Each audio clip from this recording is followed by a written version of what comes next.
Chers frères et sœurs, si c'est une bonne chose de nous rappeler que Dieu nous appelle, nous aussi, comme nous le voyons sur ce petit visuel du temps de l'Avent, nous sommes aussi appelés à nous poser la question comment nous répondons, nous, à cet appel ou à ces appels que le Seigneur nous offre, nous propose.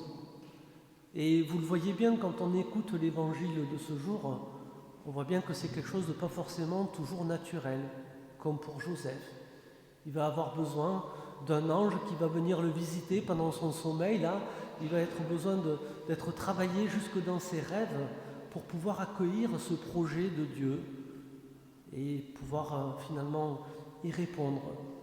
La Vierge Marie aussi se posera des questions. Vous savez, quand l'ange Gabriel va venir la voir, comment cela va-t-il se faire puisque je ne connais pas d'homme, comment je vais pouvoir donner la vie à un fils d'homme? C'est pas sans poser d'interrogation, et peut-être que quelquefois les appels de Dieu peuvent nous bousculer, comme nous ne doutons pas. Ils ont certainement bousculé Joseph et Marie. On ne nous parle pas de leur état psychologique, mais certainement ça a dû un petit peu les bousculer de l'intérieur. C'est pas quelque chose de toujours très naturel que d'accueillir l'appel du Seigneur, et cela nous met toujours en travail. Il y a une chose fondamentale à se rappeler dans tous les cas, c'est que le Seigneur, lorsqu'il nous appelle, vous savez, c'est pas un général, le Seigneur, qui va nous dire « Nicole, toi tu fais ci, Sylvie, toi tu fais ça, Laurent, toi tu fais ça ».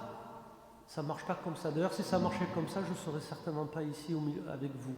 Si un jour le Seigneur m'avait dit « Laurent, tu seras prêtre, point à la ligne », sans aucune possibilité de choisir, je ne serais pas là, je vous le dis. Mais justement, le Seigneur a cette infinie délicatesse qu'il nous faut toujours garder en souvenir, en mémoire, c'est qu'il respecte notre liberté. Et tout appel que nous recevrons du Seigneur, ce ne sera que des propositions que le Seigneur nous fait, des invitations ou des propositions, si vous préférez. Quand le Seigneur, l'ange, va visiter Marie au nom du Seigneur, et il lui fait une proposition. Pour Joseph aussi, c'est une proposition. Alors oui, cette proposition peut nous bousculer. Mais vous voyez, il y a un travail de la grâce aussi à l'intérieur de nous qui peut-être va nous disposer à accueillir ces appels du Seigneur, ces propositions que le Seigneur nous fait, et peut-être finalement y répondre positivement, comme l'ont fait Joseph, comme l'ont fait Marie.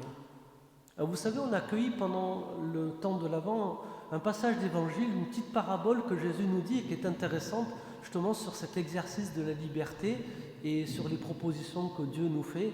C'est un père qui a deux fils. Alors ce n'est pas les paraboles de la miséricorde dans l'évangile de Luc, c'en est une autre. Un père qui a deux fils et qui va dire à son premier fils « Va travailler à ma vigne ». Et puis le fils il dit « oui », puis finalement il n'y va pas. Et puis il y a le deuxième fils, le père fait la même proposition « Va travailler à ma vigne ».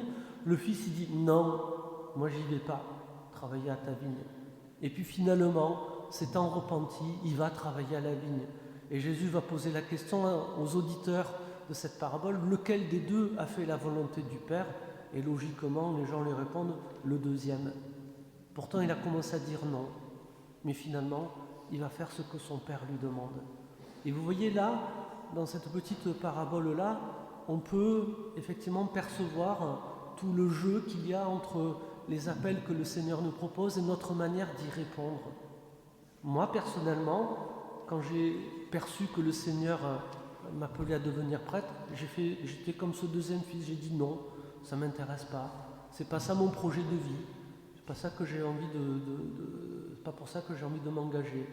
Et puis finalement, alors moi ça a pris un peu plus de temps que pour Joseph, parce que Joseph, lui aussi, vous voyez, lui aussi il refuse au début. Il a pour projet de répudier en secret la Vierge Marie. Hein? C'est son projet. Mais puis finalement, il y a le travail là de l'ange qui va le visiter pendant la nuit, qui va le faire revenir sur ce projet, où Joseph va passer du non au oui. Voilà. Eh bien moi, ça a pris 8 mois, presque une année scolaire en fait, de passer du non au oui. Ça a pris un peu plus de temps. Je suis moins saint que Joseph. C'est là qu'on peut en percevoir la preuve. Je suis moins juste que lui, comme on nous dit dans l'Évangile.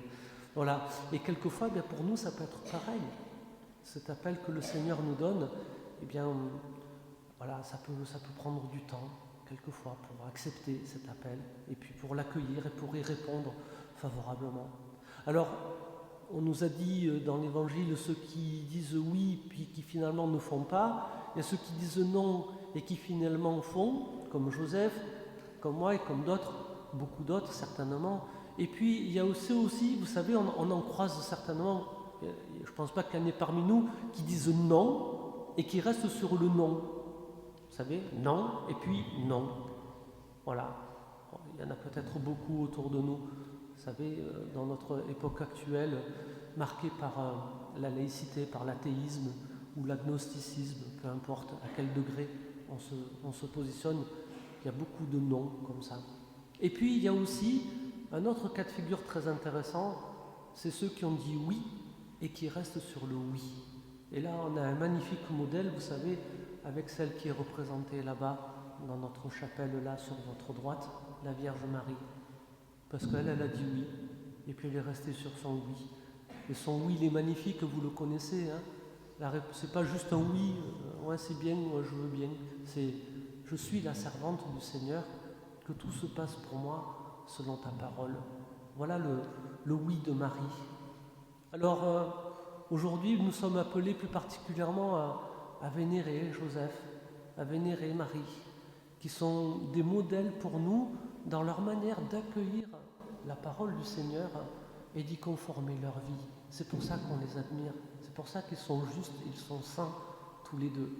Mais vous savez, moi comme je dis souvent, c'est bien de vénérer, d'admirer la Vierge Marie, mais il sera encore plus profitable pour nous, me semble-t-il, de l'imiter, de faire comme elle, et que comme elle, nous puissions être oui et oui. Je sais que c'est pas facile, c'est pas évident, moi-même je suis un contre-exemple, mais c'est pas grave. J'ose croire que vous qui êtes plus saint que moi, vous saurez dire oui au Seigneur et conformer votre vie, votre existence à sa parole, comme l'a fait la Vierge Marie. Je suis la servante, je suis le serviteur du Seigneur, que tout se passe pour moi selon ta parole. Amen.